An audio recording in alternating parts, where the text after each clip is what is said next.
racing for.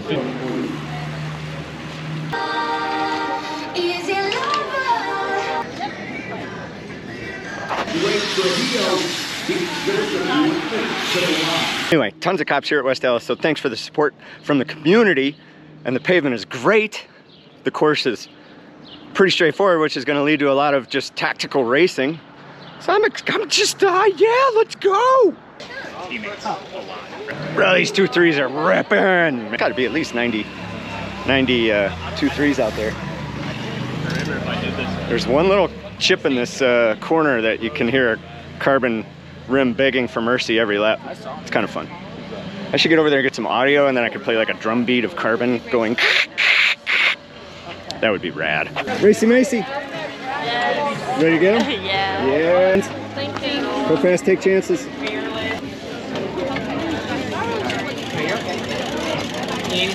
All right, we're 5 minutes off in the lane. They're gonna go really fast. This is gonna be a fun one to watch. Large women's field.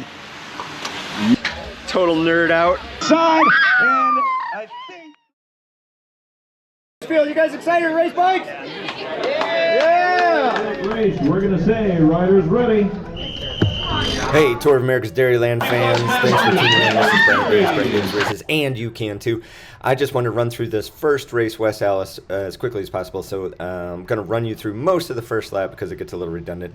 But I just want to say a couple things about the race, and then I'm just going to let music kind of fill in the space here. So the race itself was great. I love this course. It was super fast. There's no technical weirdness with the course. It's just straightforward. So it leads to a lot of tactical racing among the racers, which I like. Maybe if there was a little bit more of a feature, like a slightly larger hill, I personally would hate it, but it might lead to some more spicy racing or at least more breakaways. But this race, I could have guaranteed you with all the money I own in the world that there was not going to be a breakaway today. First race of the 40 plus series, everybody's got fresh legs and tons of firepower, and a very, very flat course with nothing too wildly technical, huge roads, really hard to get away because there's a tremendous line of sight, although there were a few people that tried it. And I myself gave it a go, which maybe was not the best move, but I'm not going to beat myself up for that because it actually, when I watched the video, it actually was a good move, and I should have done it.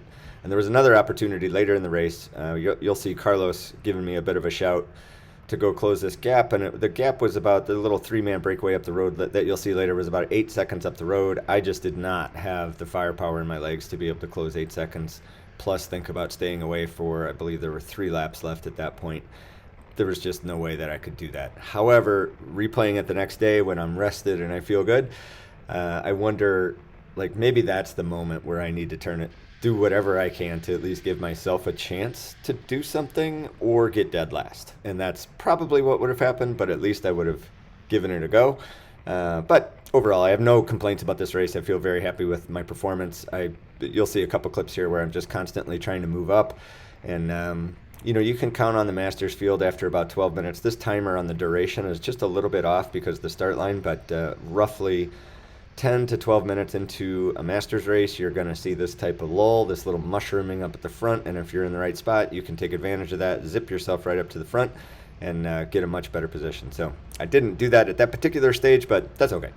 So overall, really, really happy with this performance. My legs felt really good all day. It wasn't until the last 2 laps where my legs just sort of really fell apart. I had a little cramp when Carlos was telling me to go up the road. My legs actually were cramping. I was not making that up.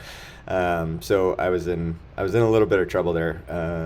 So I thought I better just duck back and salvage the day.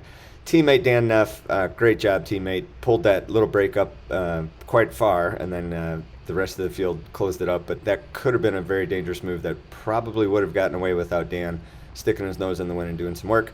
Carlos did a lot of work as well. So great race. It's super fun to be racing with these guys again, and I have not been this excited to race criteriums in a long time, so I feel really good about that. I hope that you guys get a chance to come out and see us at Tour of America's Dairyland. Come watch a race, sign up for a race. There's novice racings. There's so much opportunity for you to explore crit racing, what it's like, the scene, get to know people. I can't encourage you enough to do that. It gives so much meaning to your life and your training to have something that you're passionate about. So if you feel like you don't have that in your life, or you're not at the level where you want to go race, just have a rethink. Just give it a rethink. Maybe you are the type of person that can go out and race bikes. Maybe you are. Why not? Why not you? Has to be somebody, right? All right, I'm going to play some music, and I'll see you guys tomorrow.